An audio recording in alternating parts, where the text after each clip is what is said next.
Hi everyone, this is Emily Hancock from the Charleston County Public Library in South Carolina. Is it just me, or do you feel busier than ever? Birthdays, holidays, social events, work, school, volunteering, it's hard to keep up with it all.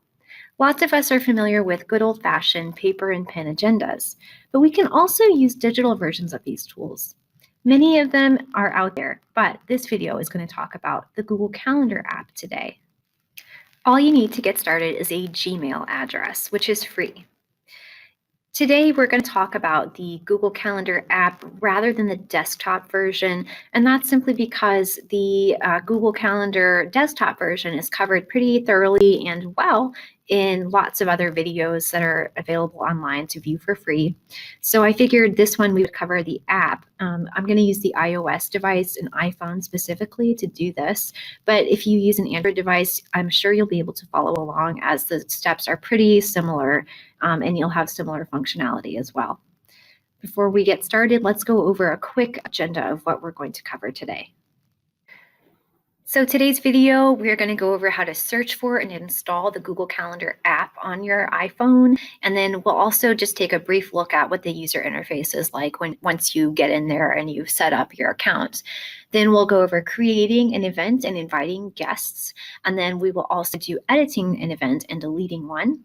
We'll go over how to share calendars, and I'll briefly touch on creating calendars. And then finally, we'll go over configuring your Google Calendar settings.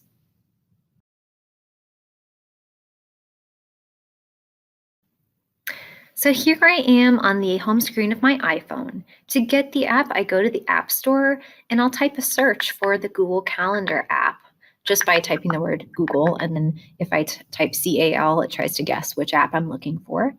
If I swipe down, you can see the icon to the left is a little square with the number 31 in the middle. If I tap the cloud with the down arrow on it, then it's going to begin to download onto my phone. That just means that symbol with the cloud, it just means that I've done this before. I've gotten this app before on this device. But if you haven't gotten it on your device before, it's just going to say, it's going to be a little button that says get. Either way, once you tap, you're going to see the little progress circle going around as it installs on your phone. Once it's done, I'm able to click the open button. And it brings us to a screen that shows I've already got an email address that's been associated with a Google Calendar before. Here, though, I'm going to add another account fresh so that we can see. And then it wants us to sign in with this Gmail address that we're going to use. So I'll type my email address here. Then I can tap next, and I'll need to enter the password that's associated with this Gmail address. Then if I click next, it's going to take me to a screen that shows the blue indicates that it's going to show calendar events associated with this email address. So once I'm done, I can click Get Started at the bottom of the screen. It says it wants to access my contacts, and that's for birthdays. It also wants to send me notifications, which is a good thing. And then it says it's going to try to pull information from emails I receive to auto-populate events in my calendar.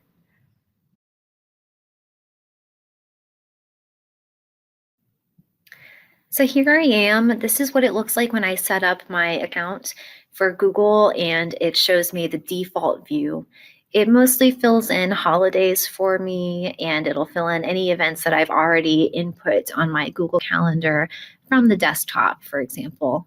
You can see an example of this if I swipe up to May 4th. It shows a different color of event with a different title, not a holiday.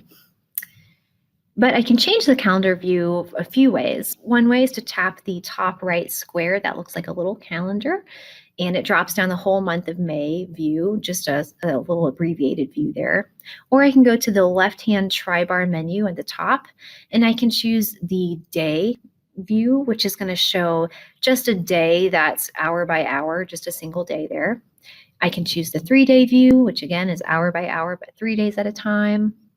I can go back and choose the week view, pretty redundant here, or I can go back and choose the month view, which is not hour by hour this time, makes sense, right? Or I can type a search manually for an event. Here I'll use Cinco de Mayo as an example, and if I type in that search and press search here, It shows me Cinco de Mayo for this year and for next year, 2022. I can also swipe down further in that tri-bar menu and turn on or off entire sets of events. So events, tasks, reminders, birthdays, and holidays. To make something disappear altogether, you just uncheck the box that is associated with that set of events. For example, if I uncheck holidays, you see the turquoise bars in the background disappear.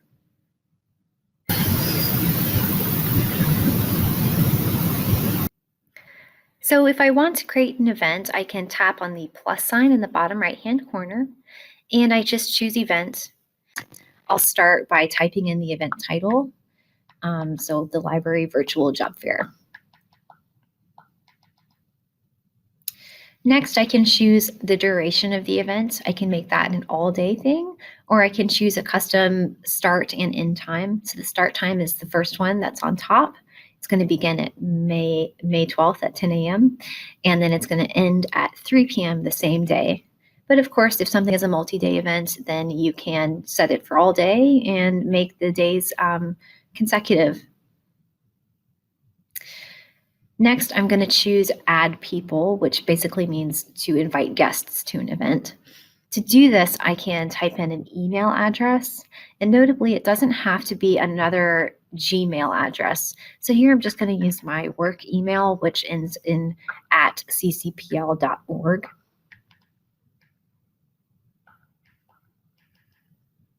And then I can choose whether or not I want guests to be able to add other guests.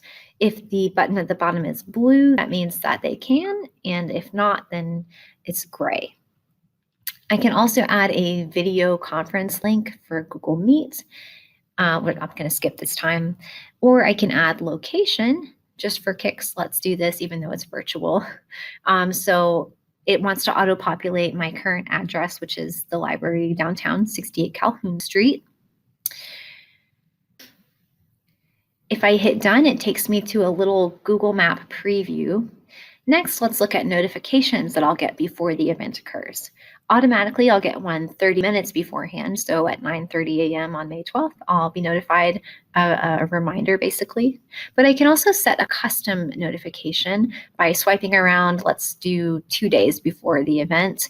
And then let's see, I'll make the notification an email for myself. And I hit done, and you can see those choices are confirmed there. I can also choose to add a description of the event if I want to. Again, that's just like typing in the title. You just type whatever it is that you want it to be. For now, I'll skip that though. I can add an attachment. I can also choose whether people see me as busy or available, or I see myself as busy or available during that time. And then I can choose even like who can see that I'm going to this precise event. So if it's public, like a stranger could see that I'm going to this event. And if it's private, it's just something that I can see.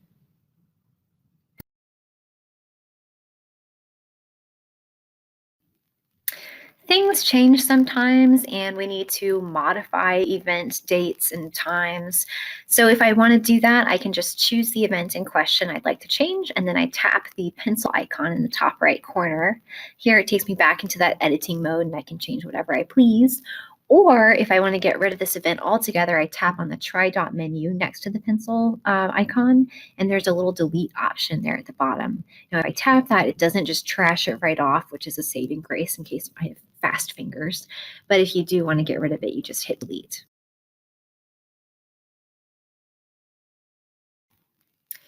This portion of the video is going to begin in the email inbox with a notification from ccpltlc@gmail.com that they want to share a calendar with me. To do this, I tap Add Calendar, and then it prompts me to log into my email address that I've been using all along. So I'll go ahead and type in the Gmail address that I've been using, and I'll also type in the password. When I hit next, it says to open in Google Calendar, but actually it's going to stay in my phone's internet browser. But either way, you can see that it says it's adding the calendar that belongs to ccpltlc@gmail.com. I just choose the add option, and then it pops up on the left-hand column underneath other calendars. Once I've added that secondary Gmail calendar, I'm going to need to go back into the Google Calendar app like I am here. It shows that default view. Then I go to the try-bar menu and swipe down to check the box that belongs to ccpltlc@gmail.com. That turns on all the events associated with that account. And here you can see I've got this recurring Thursday appointment, which if I want to know more details about it, I can just tap into the title of that event. And if I choose the try dot option in the top right corner, I can choose to duplicate or copy the event elsewhere.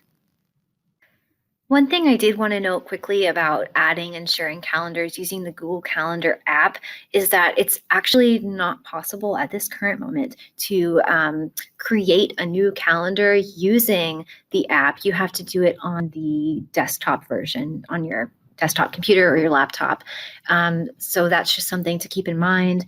But you can have access to other calendars that are shared with you like we just demonstrated.